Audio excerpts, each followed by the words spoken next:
Make some noise, go crazy for Tom Tom!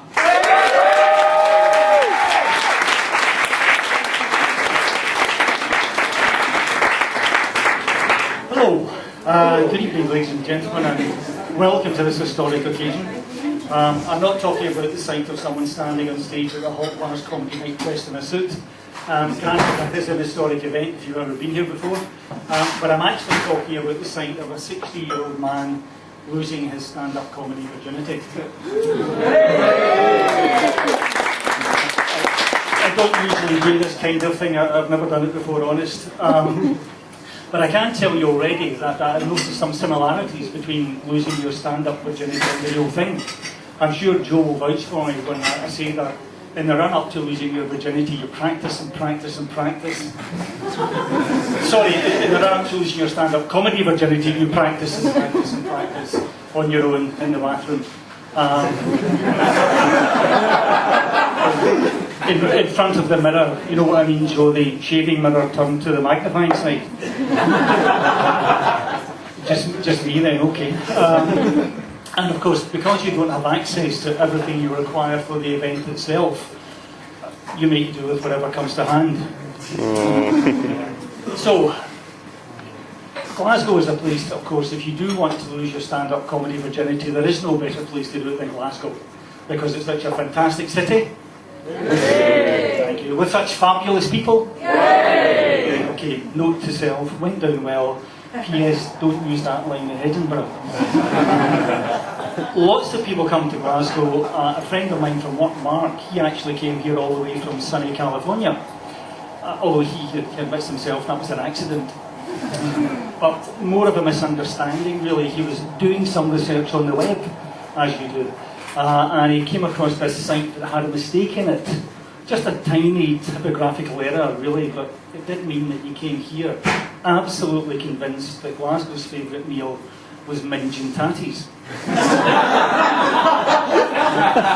That proved a bit of a disappointment when he finally got here, I have to confess. I don't know what he expected to see on his plate.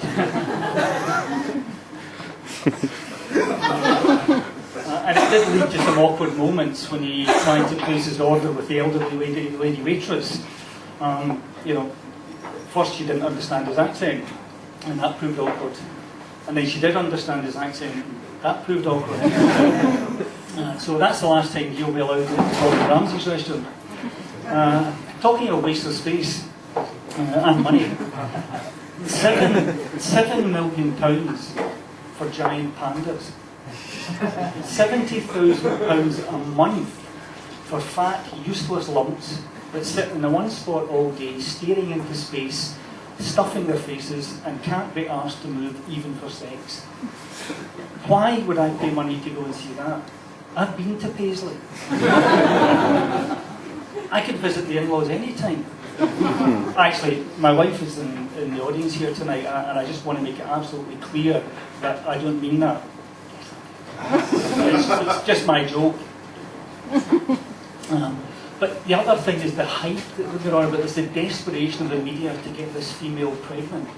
But the problem is that she's only in heat for 2 days out of the year. The female is actively looking for sex 2 days out of the year. I have only 2 words for the male giant panda. Lucky bastard.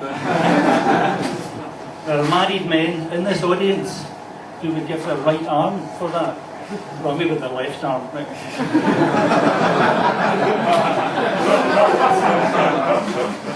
But enough about pandas. I wanted to talk about a real waste of space. Did anybody here follow Towie when it was on? Nobody admit to it. Well, I'm sorry. The next 2 minutes depend on somebody having said yes. So I'm going to have to pick. Sorry, I'll volunteer. You'll do. Thanks very much. All you have to do is nod your head when I speak to you. Have you got that? Well, we've mastered the tricky bit now. So, see, the problem is I don't really watch these kind of programmes. I'm more of a BBC4 documentaries man myself. And the question that occurred to me that really fascinates me is, when you're watching it, what do you do with your other brain cell?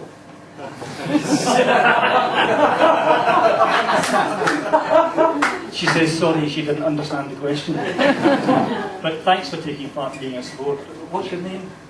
She says, sorry, she didn't understand the question. But the first time I saw that the word was emblazoned on this bus in Buchanan Street Station, I said to the wee woman in the queue next to me, it's Glasgow, there's always a wee woman in the queue next to you. TOWIE, what's that? She said, no, you don't understand, it's TOWIE. It stands, stop right there. It's an acronym. You're entering my territory now, I do crosswords. In fact, I actually compile my own crosswords, and I know what you're thinking. 60-year-old civil servant, married with 2 children, watches BBC4 documentaries and compiles crosswords in his spare time. How can so much excitement be captured in his one slim yet elegant body? Contain yourselves, ladies. So anyway, TOWIE, what does it stand for? So let's look at the clues. Wee crossword joke. There's this bus full of mainly old people leaving Glasgow Buchanan Street Station. Tragic old beaches and Continents Express. She said no. Then I looked at the destination board and it said Edinburgh. First of all, why would anybody want to go there? There's only wankers in Edinburgh. P.S. Note to self, went down well, remember not to use that line in Edinburgh. So she told me what it meant, the only way is Essex, and not only that, there was other programmes like Made in Chelsea, Geordie Shores, Desperate Housewives, and I thought, bloody typical. London, Newcastle, Liverpool, England, Scotland never gets its fair share. We might not actually want it, that's not the point. They could easily have made the only way is Edinburgh. They wouldn't even have had to change the initials. I mean, just imagine a programme about Edinburgh's poor, downtrodden underclass suffering horribly in this recession. The kind of family where Daddy only pulled in 2 million last year in bonuses. And now he has to go into work really early in the morning, come home really late at night, in case the neighbours notice that the Bentley is last year's model. With a horror. But the worst is the kids. His poor son and heir, Tarquin. His 100k a year part-time job in Daddy's stockbroking firm is causing him horrendous stress.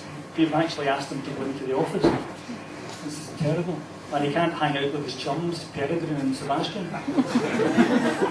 Down at Harvey Nicks, they like to call it £1,000 land.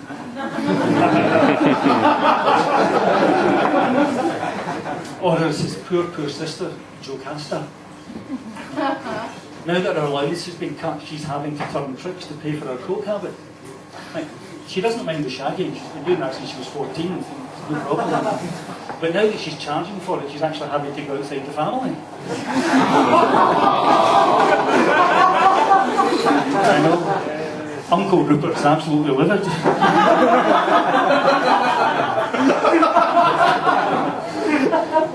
But the worst of it is that nowadays, some of the people she's doing it with actually know people.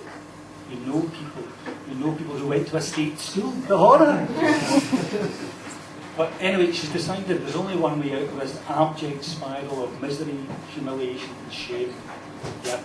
She's going to make a sex tape. And get on, I'm on the 90 to make lots of money out of it, problem solved. But the only problem is she's got to make it different and interesting. And then it occurs to her, out at Edinburgh Zoo there's a male giant panda. He's doing nothing for 363 days a year. So anyway, ladies and gentlemen, that's me well and truly popped my stand-up comedy virginity cherry, as it were. And I can tell you straight away that it's nothing like the real thing.